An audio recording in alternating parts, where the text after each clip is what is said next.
Welcome back, students. So, till now we have done with the Pakistan, Mexico. So now we will start with the Zimbabwe. Clear na? As we are doing with the democracy, what is democracy? What kind of government is democracy? So, firstly we will understood the example of three countries. Okay? क्योंकि जब तक हम countries की conditions के बारे में नहीं समझेंगे तो फीचर्स आपकी बुक में पहले कंट्री फिर फीचर्स फिर कंट्री फिर फीचर्स दिया हुआ है।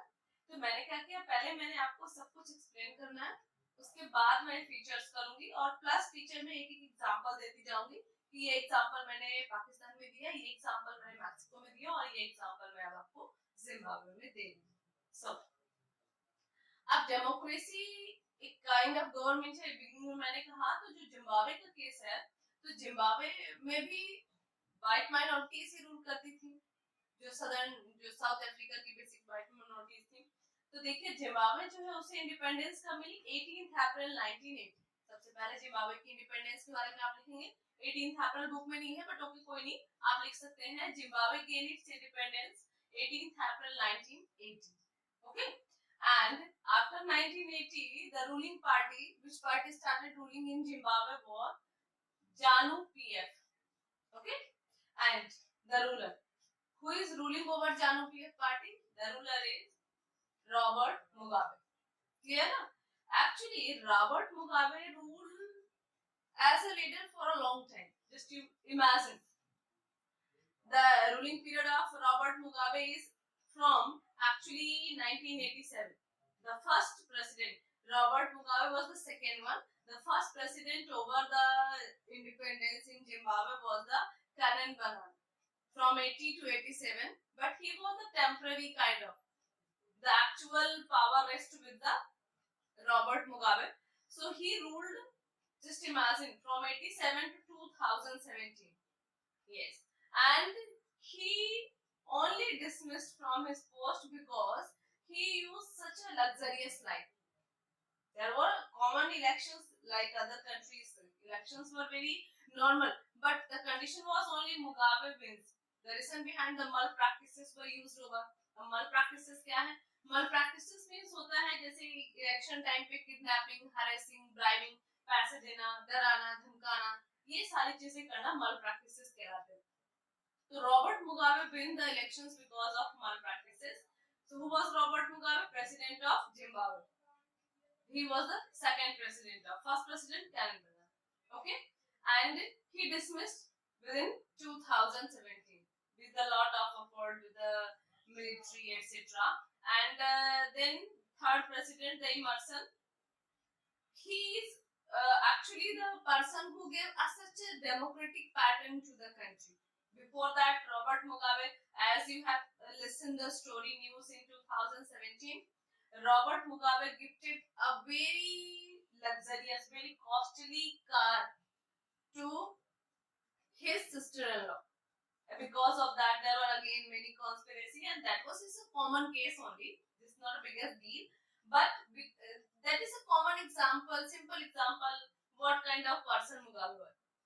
Except the people as a honor for the country, he spent a lot of money in his own family members and on lifestyle. Clear na? So students, again I'm going to summarize the condition of democratic pattern in Zimbabwe. Zimbabwe as an independent country attained its independence in 1980, 18th April 1980 from the British minorities who were ruling over the South Africa, and the ruling party after independence became ZANU PF, who ruled over. The ruling person was Robert Mugabe. He continued his ruling from 1987 to 2017. Before that, the first president was Kanan Banana, the first president. Second president was Robert Mugabe, and third president the Emerson. So these persons had a great role in the democratic pattern of the Zimbabwe, but the special role played by the ZANU PF party under the Robert Mugabe, because being a democratic country, there were no democracy to the people. They were helpless, and finally the whole pain and all the sufferings come into end in 2017, and Zimbabwe became such a democratic country. So that's all about the Zimbabwe students. Now we will move toward the next topic. Okay.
here it is written over the features of democracy. Yes, students, why I have written this topic earlier? I have written this topic earlier. The reason behind it is very connecting to write down and then explain, because during the writing and explaining we are going beyond the topic sometimes. So we need to be connected with the topic. So the rules and regulations that should be followed in every country. So the first we are doing with the rulers are elected by the people. Yes, you can see in India the all rulers, whether it is prime minister, president, whoever, chief minister, जितने भी हमारे representative हैं, they are the rulers and इन सबको हमने ही choose किया है. Okay, so the first special feature of democracy is their rulers are elected by the people. Means जितने भी rulers हैं, छोटे लेवल से लेकर के बड़े लेवल तक, if we are talking about the village level, तो देखिए sarpanch it is also elected by the people, and nagar nigam, all the people, those who are MLA, MPs, chief minister, prime minister, so they all are elected by the people, because India is the best example of democracy. Secondly, free and fair election. So here we can write down the rulers are elected by the people. Just example, India. Okay. So the secondly, free and fair elections. So what is the meaning of free and fair elections? Yes, students, free and fair elections means there is no malpractices in the election. अभी हमने आपको Mexico का case बताया कि the teachers pressurize the students to force your parents to give vote to them. मतलब teachers school में पढ़ाने की कंपैरिजन में क्या कर रहे हैं, बच्चों को प्रेशराइज कर रहे हैं कि आप हमें वोट दिलाइए अपने पेरेंट्स से. तो फ्री फेयर कहाँ पे हुआ? फ्री फेयर मतलब जहाँ पे किसी तरीके का प्रेशर ना हो, हम अपने विश से जिसको भी चाहे उसको वोट दे सके. तो फ्री एंड फेयर इलेक्शंस में डेमोक्रेटिक फीचर में आप क्या लिखेंगे कि there should be free and fair election without any malpractices. And what are the malpractices? Kidnapping, harassing, bribing. Kidnapping means everybody knows that bribe means घूस देना. Harassing means किसी को परेशान करना, torture करना, like that. And third point, one vote, one value. ठीक है ना? One person, one vote, one value. इसको आप ऐसे लिख सकते हैं, one person, one vote, one value. Okay? तो अभी फ्री एंड फेयर इलेक्शन कहाँ पे नहीं था? मैक्सिको, हमने आपको भी बताया. सेकेंडली देखिए, आप एक चाइना का भी छोटा सा स्टोरी आपके बुक में दिया हुआ है, तो चाइना का भी एग्जांपल ले सकते हैं. चाइना वर्ल्ड की लार्जेस्ट पॉपुलस कंट्री, लेकिन चाइना में सिर्फ एक ही पार्टी है, single party. Actually democracy system में थ्री पार्टी सिस्टम है basically. One party system which exist in China, ठीक है ना, एंड सीरिया में तो बेसिकली अब एग्जिस्टेंस ही नहीं है. And two party system that is in USA, and multi-party system in our India and other parts also. So in China they follow one-party system. Just imagine India से ज़्यादा population वहाँ पे है और एक पार्टी पूरी country पे rule करती है. हम किस तरीके से उसको डेमोक्रेसी बोलेंगे? 3000 people they are the owner of the country. 3000 तो हमारे यहाँ पे नगर निगम में हो जाते हैं. Okay? तो देखिए, आप फ्री एंड फेयर इलेक्शन आप दो कंट्री के एग्जांपल दे सकते हैं जहां पे बेसिकली फॉलो नहीं होता है, जैसा कि मैक्सिको एंड चाइना.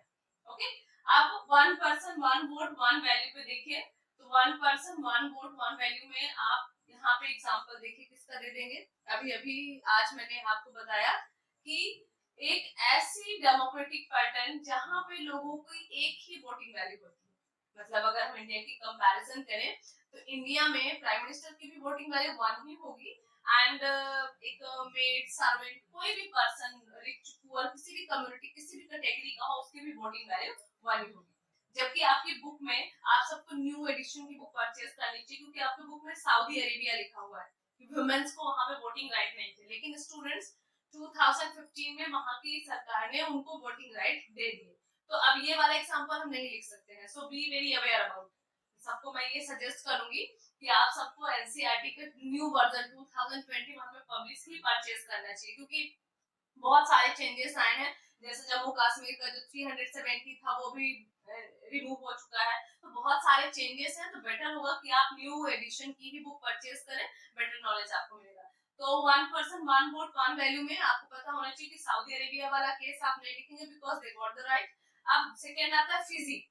फिजी आप लिखेंगे क्योंकि फिजी एक ऐसी कंट्री है जहां एक्चुअल जो फिजियन है, जैसे हम इंडिया इंडियन, तो फिजी एक कंट्री के जो एक्चुअल फिजियन है उनकी वोटिंग वैल्यू मोर देन होती है जो वहां पे माइग्रेटेड फिजी कंट्री में रहते हैं। तो किस तरीके का फेयर इलेक्शन हुआ, भाई किसी को आप ज्यादा वोटिंग राइट दे रहे हो, किसी को कम दे रहे हो, तो इस तरीके से हम फिजिकल एग्जांपल दे सकते हैं कि वहां पे one vote one value 1% followed नहीं होता है। जबकि फीचर्स ऑफ डेमोक्रेसी का मेन क्या होना चाहिए कि हर पर्सन की वोटिंग वैल्यू इक्वल होनी चाहिए, चाहे वो किसी भी स्टेटस, किसी भी कास्ट, किसी भी जेंडर, किसी भी रिलीजन को बिलोंग करता है। अब नेक्स्ट आता है rule of law and respect. Okay, अब rule of law and respect में हम किसकी स्टोरी आप याद करेंगे? जिम्बाब्वे। अभी अभी मैंने एक्सप्लेन किया जिम्बाब्वे। क्यों हम इसे करेंगे रूल ऑफ लॉ में जिम्बाब्वे? क्योंकि देखिए रॉबर्ट मुगाबे 87 से रूल कर रहे हैं, आपकी बुक में 1980 उसकी इंडिपेंडेंस की डेट दी हुई है, डोंट गेट कंफ्यूज, ठीक है ना। जब आप अपनी बुक पढ़ेंगे एनसीईआरटी की तो उसमें जो डेट दिया हुआ है वो उसकी इंडिपेंडेंस की डेट है कि when did Zimbabwe gain it's independence, तो मैंने बताया 18 अप्रैल 1980। लेकिन उससे पहले वहां पे जो उनके प्रेसिडेंट है, फर्स्ट प्रेसिडेंट कैनन बनाना, वो रूल कर रहे थे। उसके बाद 87 से रॉबर्ट मुगाबे ने रूल करना स्टार्ट किया, 2017 तक उन्होंने किया, लेकिन किसी भी तरीके की डेमोक्रेटिक पैटर्न उन्होंने फॉलो नहीं किया। तो rule of law and respect में क्या होना चाहिए? देखिए हमारी कंट्री इंडिया एक डेमोक्रेटिक कंट्री है, हमारे तक की बात करें तो देखिए यहाँ पे हर किसी को इक्वल रूल्स एंड रेगुलेशंस है, चाहे वो किसी भी तरीके का हो। जैसे वोटिंग के लिए मैंने बताया। दूसरा, अगर आप किसी भी सेगमेंट में गवर्नमेंट जॉब भी यहाँ पे निकलती है तो क्या ऐसा होता है किसी पर्टिकुलर सेक्शन के लिए, बाकी रिलीजन के लिए नहीं? ऐसा तो है नहीं। कोई भी इलेक्शन सिस्टम आते हैं तो किसी को इक्वल पार्टिसिपेशन है। तो इस तरीके से इक्वल रिस्पेक्ट, मतलब एक बेबी जो बॉर्न हो जाता है और डेथ बेड पे भी है, सेम पनिशमेंट मिलेगी किसी को भी उनकी मर्डर करने पे। तो हर किसी की इक्वल रिस्पेक्ट है। नेक्स्ट आता है decision making rest with those who elected by the people. Means ऐसा नहीं है, देखिए पाकिस्तान, यहाँ पे हम किसका एग्जांपल ले लेंगे? पाकिस्तान। क्यों इसका एग्जांपल लेंगे? क्योंकि देखिए पाकिस्तान में जब गवर्नमेंट डेमोक्रेटिक गवर्नमेंट थी और परवेज मुशर्रफ ने 1999 में, यहाँ पे हम इसमें किसका एग्जांपल ले लेंगे कंट्री का? पाकिस्तान, ठीक है। अब यहाँ पे 1999 में जब परवेज मुशर्रफ यहाँ पे रूल कर रहे हैं तो उन्होंने 2002 में जो रेफरेंडम इंट्रोड्यूस किया था जहाँ पे पीपल के सिविक राइट्स पूरे ले लिए गए थे। तो यहाँ पे एक गवर्निंग सिस्टम है जहाँ इलेक्शन हुआ, रूलर्स भी इलेक्ट हुए, but they don't have any right, किसी तरीके का डिसीजन नहीं ले सकते, कुछ कर भी नहीं सकते हैं। तो इस तरीके की गवर्निंग सिस्टम को हम डेमोक्रेसी नहीं बोल सकते। डेमोक्रेसी वो गवर्निंग सिस्टम होती है जहां सारे डिसीजन जिनको हमने सेलेक्ट किया, ठीक है ना। जैसे आप देखिए रिसेंटली हमारे जो चीफ मिनिस्टर हैं श्री शिवराज सिंह चौहान, जो हमारे प्राइम मिनिस्टर हैं मिस्टर नरेंद्र दामोदर दास मोदी, तो जो भी डिसीजंस होते हैं वो सारे डिसीजंस हमने उन्हें सिलेक्ट किया और वो लेते हैं। ऐसा नहीं कि किसी भी पर्सन को हमने सिलेक्ट किया और डिसीजंस कोई और ले रहा है। तो इस तरीके की governing system decision making rest with those who are elected by the people, ये आप कहां पे नहीं है? पाकिस्तान पे नहीं थी, अभी नहीं, ऐसा नहीं बोलेंगे, नहीं थी। किस कंडीशन में नहीं थी? 1999 से 2002 तक, जब तक कि वहां पे परवेज मुशर्रफ रहे। तो अब एक बार समरी कर देते हैं, what are the features of democracy. तो in a democratic country rulers are elected by the people give vote and then they elect them and then governing system start. Free and fair elections, so all the elections are free and fair without any malpractices. Then one person one vote one right, here all the people have equal voting right regardless of their caste, creed, gender, whatever. Then rule of law and respect, all the people are under the rule of law and they are respected equally. And decision making rests with those who are elected by the people, means our elected person only take the decisions for us, not any other powerful person, etc. Yes, student. So this is all about the features of democracy. Now we will move toward the next topic. Yes, students. So after features of democracy, there are two terms in democracy: merits and demerits. Merits means अच्छाई, demerits means बुराइयां, क्या क्या इसमें बुराइयां। तो सबसे पहले हम मेरिट्स को डिस्कस कर लेंगे, जो फीचर्स है वही इसके मेरिट्स है। यस स्टूडेंट्स, फीचर्स ही इसके मेरिट्स है, इसीलिए इस टॉपिक को मैं लिख नहीं रही हूँ, सिर्फ आपको ओरली बता रही हूँ। जैसा आपने कहा कि what are the merit of democracy, democracy क्यों दूसरी गवर्नमेंट से बेहतर है, तो आप लिख सकते हैं there is one person one vote one value of each communities, there is a free and fair elections means people have choices to nominate whom they appreciate. लोगों के पास अपॉर्चुनिटी मौके हैं कि जिनको वो चाहे उनको ही इलेक्ट करें, ऐसा नहीं कि कोई भी खड़ा है और हमें उसको वोट देना है। Okay, then there are the rules and regulation, rule of law and respect, मतलब कि पूरी कंट्री में रूल रेगुलेशंस है। किसी भी बात को अगर आप बोलने जा रहे हो तो उसकी एक रिटन डॉक्यूमेंट, आपको पता होना चाहिए कि इंडियन कॉन्स्टिट्यूशन वर्ल्ड का लार्जेस्ट कॉन्स्टिट्यूशन है। क्यों? क्योंकि यहाँ पे सारी चीजें रिटन में मौजूद है। Okay, and then the decision making rests with the people, those who are elected by the communities, means जिनको हमने वोट करके चूज किया है वही हमारे ऊपर डिसीजंस लेते हैं, ऐसे नहीं कि कोई भी हमारे ऊपर डिसीजंस लेगा।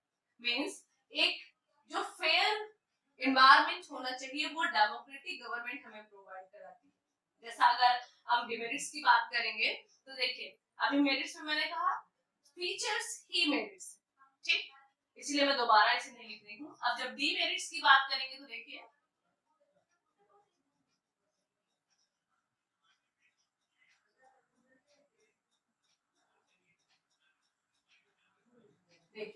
डीमेरिट्स, अब डीमेरिट्स मींस इसमें एक्चुअली क्या क्या बुराइयां हैं, ठीक है ना। तो अब देखिए बुराई क्या है, सबसे पहली बुराई तो यही है कि लीडर्स कीप चेंजिंग,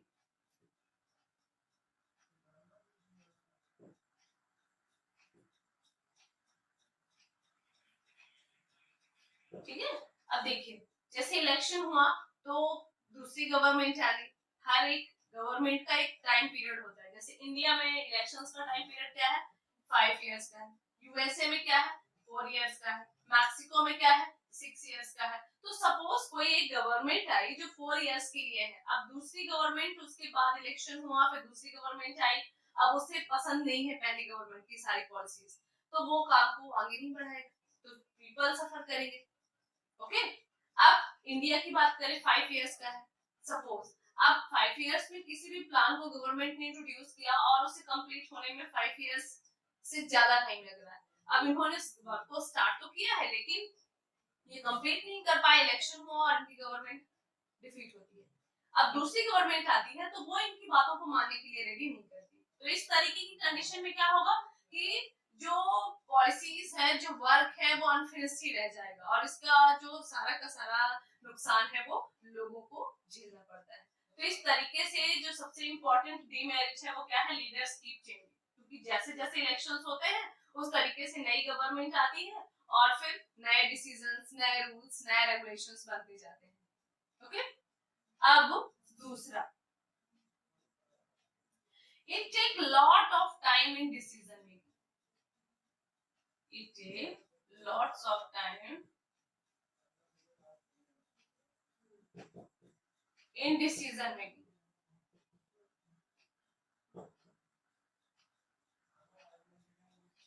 अब देखिए lots of time in decision making, India का जो कानून है वो खुद कहता है कि 100 गुनहगार छूट जाए लेकिन एक बेगुनाह को सजा नहीं होनी चाहिए।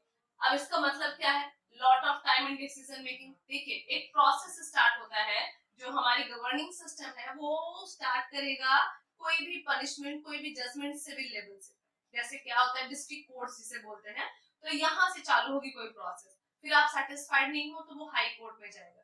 हमारी जो मध्य प्रदेश है उसका हाई कोर्ट कहाँ पे है, जबलपुर में, तो उसके बाद फिर वो कहाँ पे जाएगा, सुप्रीम कोर्ट में जाएगा। सुप्रीम कोर्ट कहाँ पे है, न्यू दिल्ली में। तो इस तरीके से हर एक टर्म में एक एक स्पेस, एक एक टाइम लगता जाता है। तो जो चीजें हमें अभी मिलनी चाहिए वो हमें बहुत लेट से मिलती है, ठीक है। लेकिन ये अच्छा क्यों है, क्योंकि सपोज जल्दबाजी में कोई डिसीजन ले लिया गया, सजा भी सुना दी गई और बाद में पता चला कि वो इनोसेंट है, तो उसका जिम्मेदार कौन है। ओके, तो इस तरीके से ये टाइम तो लेते हैं लेकिन एक फेयर जजमेंट लेके आते हैं।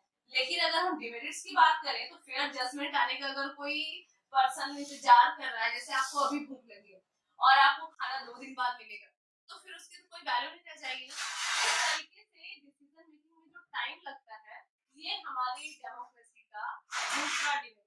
दूसरा मतलब ऐसा नहीं है आप इसको भी आगे लिख सकते हो, उसको भी कुछ भी नहीं है, इस ऑर्डर में मैं बता रही हूँ, इसलिए मैंने कहा कि इस तरीके का हो सकता है। ठीक है, अब उसके बाद जो नेक्स्ट डिमेरिट है वो आप लिखेंगे there are many people, and many people means many ideas, and then many ideas, so more confusion. Clear ना? थर्ड पॉइंट में आप क्या लिखेंगे? many people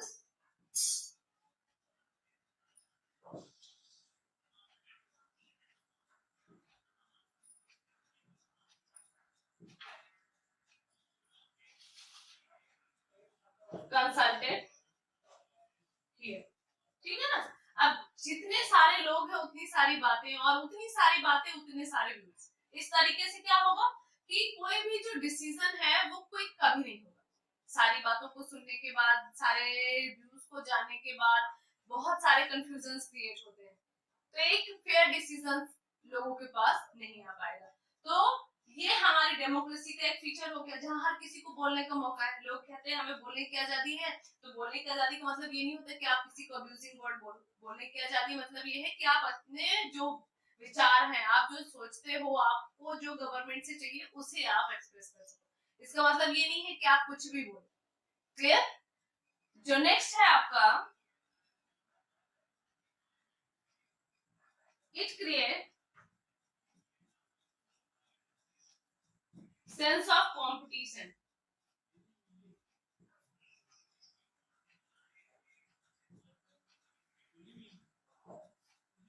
ओके, अब सेंस ऑफ कंपटीशन कैसे? जैसे देखिए, आप एक पॉलिटिकल पार्टी के मेंबर है, दूसरा दूसरे पॉलिटिकल पार्टी के मेंबर है, तो इस तरीके से आपस में ही लड़ाई झगड़े एक से खुद की फैमिली होते हैं। जैसे आप देखिए ज्योतिरादित्य सिंधिया, जो सिंधिया फैमिली से हैं, और वसुंधरा राजे सिंधिया, पहले तो ज्योतिरादित्य सिंधिया कांग्रेस में थे, अभी तो वो बीजेपी के हैं, तो एक बहुत ही क्लैश चलता था। ठीक है, इसी तरीके से किसी भी फैमिली में, जैसे स्कूल में क्या होता है, बच्चों की ग्रुप्स डिफरेंट डिवाइड होते हैं, तो वो बेस्ट फ्रेंड पर डिफरेंट डिफरेंट ग्रुप्स में वो चले जाते हैं, तो उनके बीच किसी भी कंपटीशन को जीतने का एक जज्बा होता है कि किसी भी तरीके से हमें इसको जीतना है। तो यहाँ पे it creates sense of competition, मतलब लोगों के आपस में डिसयूनिटी आ जाती है। इसका सिंपल भाषा में क्या लिखेंगे? डिसयूनिटी, मतलब खुद के ही लोगों में एक कंपटीशन की फीलिंग आ जाती है कि हमें जो यूनिटी है कि एक साथ रहे, वो टूट जाती है। पर्पस सिर्फ कितना बचता है कि हमें कुछ भी करके जीतना है। तो ये भी हमारी एक डेमोक्रेसी का नेगेटिव पॉइंट है। एंड आप देखिए यहाँ पे जो करप्शन है,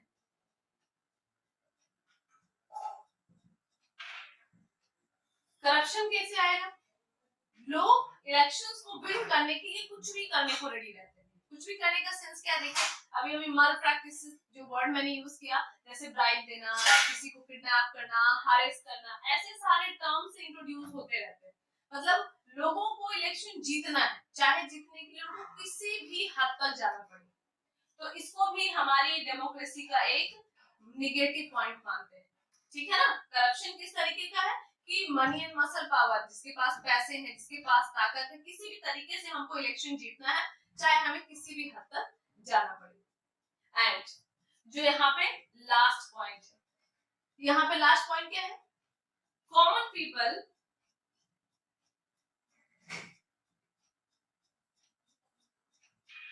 आर अनअवेयर,